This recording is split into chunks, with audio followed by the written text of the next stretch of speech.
HelpSpot contains 3 different kinds of triggers or automation rules that can be used inside of the admin area. Those are triggers, and then automations, and then mail rules. And each of those has a distinct purpose. Today, we're going to look at triggers. So I'm just going to go to Triggers and Rules here and open up Triggers. Now, up at the top here will be displayed a list of any triggers that I have currently in the system. I don't have any set up yet. So let's go ahead and start working through setting up our first trigger. Now, when you're thinking about a trigger, you can think about it as something that's watching in real time whenever a request is either updated or is newly created. What the trigger is then going to do is it's going to watch and check if the request meets a certain set of criteria that we specify, and then it will perform a set of actions that we specify if the request meets those criteria. So a lot of this interface is going to look very similar to the filter interface because we're using the same types of rules, but in this case we're triggering an action. Let's start setting up our first trigger here. And in this case, what I'm going to want to do is I want to send a notification to one of my staff members whenever a request is moved into a certain category. And I'm going to be looking for a request that's moved into the server category. All right.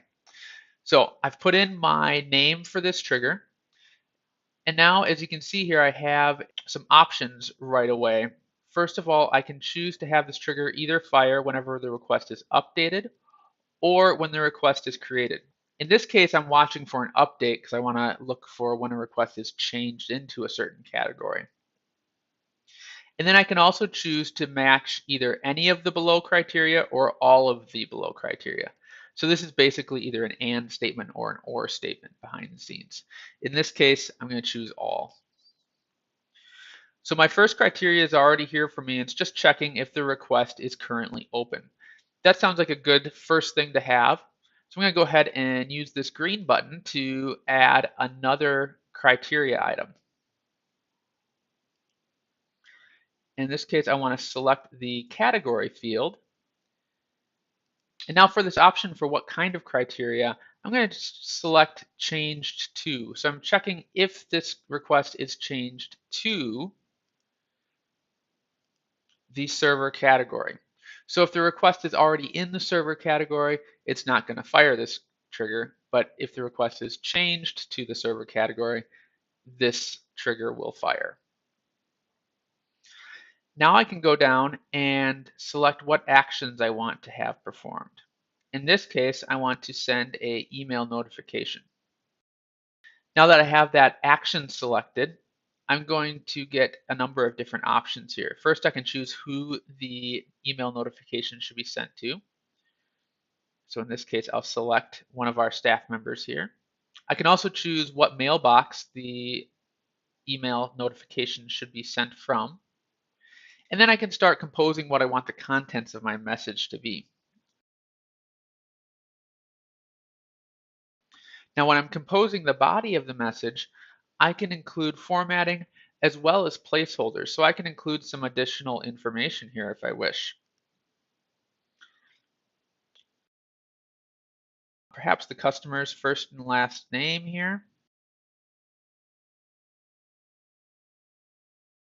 And maybe the customer's phone number as well. These might be all helpful things for a server type issue. I can also even include placeholders that are custom fields. So I'm going to include this custom field, which denotes what server this particular issue is regarding.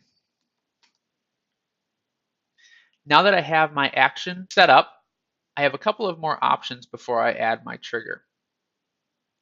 First of all, I can choose when I want my trigger to fire. And so triggers work in conjunction with business hours that can be set up separately. I can have a trigger fire only during my business hours that I have configured in HelpSpot, or outside of business hours. Or I can have the trigger fire at all times. In this case, all times is what I want. And then I'm going to go ahead and add the trigger.